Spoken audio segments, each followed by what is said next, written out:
اعوذ باللہ من الشیطان الرجیم بسم اللہ الرحمن الرحیم واصحاب الایکۃ وقوم تبع کل کذب الرسل فحق وعید۔ پچھلے آیت میں بات چل رہی تھی کہ حضرت نوح علیہ السلام کے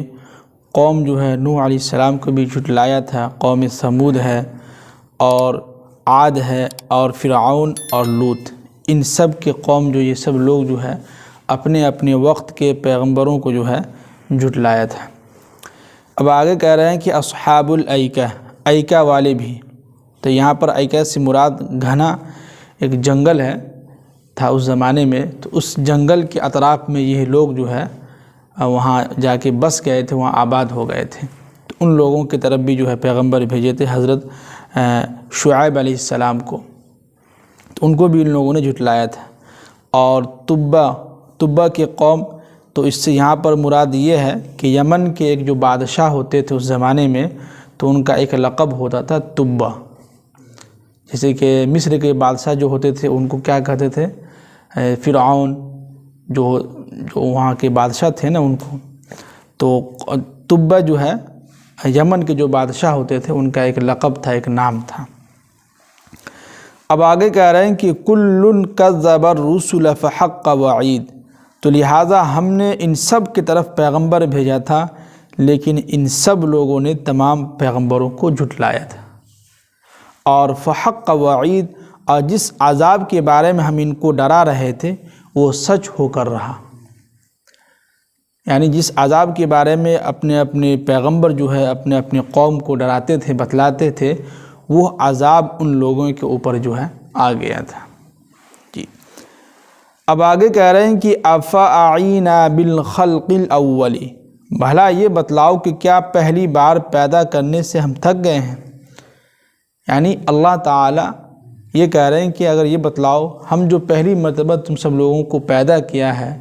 انسانوں کو، مخلوق کو جو پیدا کیا ہے، تو کیا ہم تھک گئے تھے؟ بالکل نہیں تھکے تھے۔ اب آگے کہہ رہے ہیں کہ بل نہیں، ہم فی لبس من خلق جدید، بلکہ یہ سارے کے سارے لوگ جو ہے دوبارہ پیدا کرنے کے اس میں شک میں ہیں کہ پتہ نہیں اللہ تعالیٰ دوبارہ ہم کو کیسے پیدا کرے گا،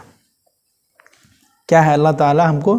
دوبارہ کیسے پیدا کرے گا۔ کہتے ہیں کہ جس انسان کے اندر اللہ کے سامنے دوبارہ یعنی کہ مرنے کے بعد حاضر ہونے کا یقین نہ ہو اور آخرت کے بارے میں یقین نہ ہو، اللہ پر بھروسہ نہ ہو، وہ انسان دنیا کے اندر بہت باغی بن جاتا ہے، اپنے آپ کو سمجھتا ہے کہ ہم ہی سب کچھ ہے، کیا ہے، ہم ہی سب کچھ ہے۔ اور کتاب میں مطالعہ کر رہے تھے کہ بہت اچھی بات بتلائے کہ یہ دنیا کے اندر جو ہمارا آپ جو آنکھ کھولے ہوئے ہیں، یہ ایک عارضی ہے، وقتی طور پر یہ آنکھ کھلا ہوا ہے کہ نہیں؟ جیسے کہ اب یہ آنکھ کھلا ہے تو سب کچھ دیکھ رہے ہیں،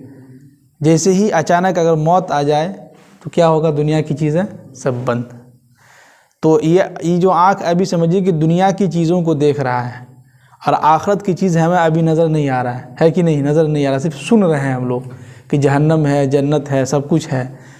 لیکن یہ جیسے ہی یہ آنکھ بند ہوگا تو آخرت کی زندگی کے سب کچھ ہم کو دکھائی دے گا، وہاں پر سب نظر آ جائے گا۔ تو یہ عارضی ابھی آنکھ کھلا ہوا، وقتی طور پر اللہ تعالیٰ نے ہم لوگوں کو آنکھ کھول دیا ہے، اصل جو آنکھ کھلے گا وہ مرنے کے بعد کھلے گا، یہ اس حدیث میں لکھا ہے۔ اس لیے کہ ابھی جو آنکھ کھلا ہوا ہے، کسی وقت بھی ہارٹ اٹیک آ سکتا ہے، کچھ بھی بیماری ہو سکتا ہے، فوراً دنیا سے بندہ جا سکتا ہے، آنکھ بند۔ اب جیسے ہی آنکھ بند ہوا،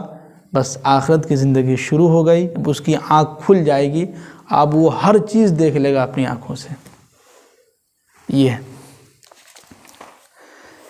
اب آگے کہہ رہے ہیں کہ وَلَقَدْ خَلَقْنَا الْإِنسَانَ وَنَعْلَمُ مَا تُوَسْوِسُ بِهِ نَفْسُهُ، اب کہہ رہے ہیں کہ اللہ تعالیٰ یقیناً ہم نے انسان کو پیدا کیا ہے۔ کس نے؟ اللہ نے ہم سب کو کیا ہے، انسان کو پیدا کیا ہے۔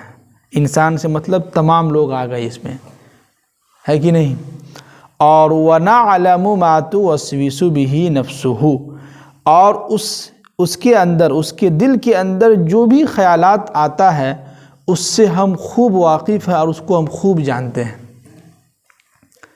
یعنی اللہ تعالیٰ کہہ رہے ہیں کہ ہم نے انسان کو پیدا کیا ہے، پیدا کرنے کے ساتھ ساتھ اس کے نفس کے اندر، دل کے اندر جو کچھ بھی سوچتا ہے تو اللہ تعالیٰ کو بخوبی معلوم ہے، خوب جانتے ہیں کہ بندہ کیا سوچ رہا ہے اور آگے کیا کرنے والا ہے، کیا بولنے والا ہے، اس کے اندر کیا کیا باتیں چل رہی ہے، سب کچھ اللہ تعالیٰ کیا ہے، جانتا ہے کہ نہیں؟ دنیا کے اندر انسان سوچتا ہے کہ فلاں کے اوپر ظلم کریں گے، پہلے تو سوچ کے رکھے رہتا ہے اور یہ سمجھتا ہے کہ کسی کو نہیں معلوم، لیکن اللہ کو معلوم ہے کہ کیا کیا کر رہے ہو تم، کیا کرنے والے ہو آگے، ہے کہ نہیں؟ اب آگے کہہ رہے ہیں کہ وَنَحْنُ أَقْرَبُ إِلَيْهِ مِنْ حَبْلِ الْوَرِيدِ۔ اب اللہ تعالیٰ کہہ رہے ہیں کہ ہم انسان کے شہ رگ سے بھی زیادہ قریب ہے۔ کیا ہے؟ یعنی اللہ تعالیٰ ہم سے کتنا قریب ہے اس کی مثال دے رہے ہیں۔ شہ رگ، یہ جو رگ جو ہوتا ہے جہاں چھری چلتی ہے تو فوراً انسان یا جانور جو ہے ختم ہو جاتا ہے، تو وہ شہ رگ اس سے بھی زیادہ اللہ تعالیٰ کیا ہم سے قریب ہے۔ شہ رگ تو یہاں ہے لیکن اس سے زیادہ اللہ تعالیٰ ہم سے قریب ہے۔ تو ہم ایک ایک اعمال جو کر رہے ہیں اس کا بدلہ اللہ تعالیٰ ہمیں آخرت میں دیں گے۔ دنیا کے اندر اگر کوئی شخص، کوئی بھی انسان کسی بھی مذہب سے تعلق رکھتا ہو، وہ یہ سمجھتا ہو کہ ہم خوب ظلم کر لیں اور اس کا حساب نہیں ہونے والا ہے، یہ بالکل جھوٹ ہے۔ دنیا کے اندر تو اللہ تعالیٰ نے جو ہے خوب چھوٹ دیا ہے، اسی لیے تو آج کافر اور جو لوگ جن کے اوپر اللہ تعالیٰ کچھ بھی نہیں کر رہا، خوب ظلم کر رہا ہے، اور وہ یہ سمجھتا ہے کہ ارے واہ ہم تو مسلمانوں پر خوب ظلم کر رہے ہیں، مسلمانوں کو خوب پریشان کر رہا ہے، اندر اندر خوب ہنس رہا ہے، تو وہ بھول چکا ہے کہ مرنے کے بعد اللہ تعالیٰ دوبارہ زندہ کریں گے اور ایک ایک ہر چیز کا اللہ تعالیٰ کیا کریں گے، حساب لیں گے۔ جیسے کہ کل پرسوں کی بات ہے، ہلدوانی میں جو ہے مسجد اور مدرسے کو دونوں کو جو ہے بلڈوزر دونوں پہ چلا دیا۔ تو خیر بہرحال یہ تو دنیا ہے، وہ کہتے ہیں کہ ابھی عروج ہے تو کبھی نہ کبھی زوال بھی ہے۔ جیسے ہوتا نا کہ روز کوئی ضروری نہیں ہے کہ پورے سال سورج نکلتے ہی رہے، ہے کہ نہیں؟ 10 دن نکلتا ہے پھر بعد میں معلوم چلا کہ بارش ہو رہی ہے۔ اس میں آل انڈیا مسلم پرسنل لا بورڈ کا جو میٹنگ ہوا تھا اس میں مولانا محمود مدنی صاحب کہہ رہے تھے کہ جو غیر مذاہب لوگ یہ سوچتے ہیں کہ مسلمانوں کی جو حکومت تھی انہوں نے مندر کو توڑ کر مسجد بنوایا تھا، تو مولانا کہہ رہے ہیں کہ یہ کہیں بھی نہیں لکھا، وہ بالکل غلط ہے۔ انہوں نے اس طرح کا جو ہے کہیں پر بھی کہیں جانچ مل ہی نہیں رہا ہے، تو مولانا بولے ہیں کہ یہ بالکل غلط ہے۔ جو بھی یہ الزام لگا رہے ہیں کہ مسلمانوں نے جو 7 سال حکومت کیا تو اس دور میں ان لوگوں نے مندر کو ختم کر کے مسجد کو بنایا، بہت محبت تھی۔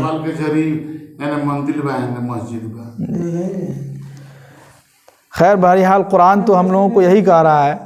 کہ ہم لوگوں کو گھبرانا نہیں ہے کہ نہیں؟ ایک ایک چیز کا اللہ تعالیٰ وہاں حساب لیں گے۔ اب مولانا محمود مدنی صاحب بولی بھی ایک بات کہ بھینس جو ہے بدلتی نہیں ہے لیکن لاٹھی جو ہاتھ بدلتی رہتی ہے۔ کیا مطلب؟ کہ کوئی ضروری نہیں ہے کہ ان کی لاٹھی ہمارے ہی ہاتھ میں رہے گی، کبھی ان کے ہاتھ میں رہے گی، کبھی ان کے ہاتھ میں، کبھی ان کے ہاتھ میں، تو کوئی ضروری نہیں ہے کہ حکومت انہی کی رہے گی۔ ہو سکتا ہو اگلا الیکشن ہو وہ کہیں گر جائے تو پھر دوسری کی حکومت آ جائے، تو وہی بات کر رہے تھے۔ تو وہی کہہ رہے ہیں کہ اللہ تعالیٰ کی وَنَحْنُ أَقْرَبُ إِلَيْهِ مِنْ حَبْلِ الْوَرِيدِ، ہم اپنے بندوں سے، انسانوں سے، شہ رگ سے بھی زیادہ قریب ہیں۔ اب آگے کہہ رہے ہیں کہ اِذْ يَتَلَقَّى الْمُتَلَقِّيَانِ، اور اس وقت جب جو فرشتے جو ہیں ان کی جو ہے تمام اعمال کو، ان کے نیک اعمال کو لکھ رہے ہوتے ہیں، جو عن الیمین دائیں ہیں، و عن الشمال جو بائیں ہیں، قعید جو بیٹھا ہوا ہے، یعنی 2 فرشتے ہر ایک انسان کے پاس جو ہے یہ اس طرف اور اس طرف دونوں بیٹھا ہوا ہے، اور ہمارا ایک ایک اعمال جو ہے جو کر رہے ہیں نا سب اللہ تعالیٰ کے ذریعے سے، یعنی اللہ تعالیٰ کے حکم سے وہ دونوں فرشتہ جو ہے لکھ رہا ہے، ایک بھی چیز جو ہے نہیں چھوٹ رہا ہے۔ اور یہ صرف مسلمان ہی نہیں، سب کے ساتھ ہو رہا ہے، جتنے بھی لوگ بھی ظلم کر رہے ہیں، جو انصاف کر رہے ہیں، جس کے ساتھ جو بھی بھلائی کر رہے ہیں، سب اللہ تعالیٰ کے ذریعے، اللہ تعالیٰ کے حکم سے یہ دونوں فرشتے کیا کر رہے ہیں، سب لکھ رہے ہیں۔ اب آگے کہہ رہے ہیں کہ ما یلفظ من قول، اب دیکھیں قرآن کتنا اچھی بات کہہ رہا ہے کہ انسان اپنی زبان سے جو بات نکال نہیں پاتا ہے، یعنی اپنی زبان سے بات، منہ سے بات بولنے سے پہلے الا لدیہ رقیب عتید، ایک نگراں اللہ تعالیٰ نے مقرر کر دیا ہے جو اس کو لکھ رہا ہے۔ یعنی ابھی ہم اپنی زبان سے منہ سے بولے بھی نہیں ہیں، تو فرشتے کیا کر دیا، اس کو لکھ لیا، اور فرشتے کو معلوم کہ یہ کیا بولنے والا ہے۔ یہ ہے دیکھیے، ابھی ہم بولے بھی نہیں ہیں، سامنے والوں کو معلوم بھی نہیں کہ سامنے والا کیا بولے گا ہم کو۔ جیسے ہوتا ہے نا، کسی کو کچھ بولنے سے پہلے ہم لوگ سوچتے ہیں، سمجھتے ہیں کہ اس کو ہم کیا بولیں، تو بولنے سے پہلے ہی جو ہے فرشتے وہاں پر مقرر ہے، اس کو لکھ رہا ہے، اور اللہ تعالیٰ کو معلوم ہے۔ تو اتنے سارے آیات میں سمجھیے کہ اللہ تعالیٰ انسانوں کے تعلق سے بتلا رہے تھے۔ اور دوسری بات سب سے اہم یہ ہے کہ دیکھیے، حالات کیسے بھی ہو، ہم لوگوں کو گھبرانا نہیں ہے، مایوس نہیں ہونا ہے۔ حالات کبھی کبھی اوپر نیچا ہوتے رہتا ہے، یہ تو کچھ بھی نہیں ہے۔ سب سے زیادہ اگر صحابہ نے، جو صحابہ کی زندگی کو دیکھیے، اللہ اکبر، کتنے ان لوگوں کے پر ظلم ڈھائے جاتے تھے، ان لوگوں کو پتھر کی زمین کو پچھلے سال معمار میں جی، لیکن پھر بھی اللہ کا شکر ہے کہ ہندوستان ابھی کچھ حد تک ابھی بچا ہوا، اللہ کا شکر ہے۔ اور اس کی وجہ یہی ہے کہ دینی مدارس ہے، مسجد ہے، خانقاہیں ہیں، علماء کرام ہیں، جس کی وجہ سے اللہ تعالیٰ سمجھے کہ دین کو باقی رکھا۔ اور یہ جگہ جگہ اجتماع جلسہ کا ہونا، یہ سمجھے کہ ہمارے لیے بہت خوش نصیبی کی بات ہے۔ نہیں تو اگر یہ بھی بند ہو جائے تو دین کی بات سننے کے لیے انسان ترس جائے گا، لیکن نہیں سن پائے گا۔ تو اس میں ہم لوگوں کو خوب جو ہے حصہ لینا چاہیے، جا کے سننا چاہیے، شوق سے بیٹھنا چاہیے، اس میں سننا چاہیے، اور جو اچھی بات لگے اس پر عمل کرنے کی کوشش کریں، ہے کہ نہیں؟ اللہ تعالی ہم سب کو عمل کرنے کی توفیق نصیب فرمائے، آمین۔ سبحان اللہ بحمدہ، سبحانک اللہم بحمدک۔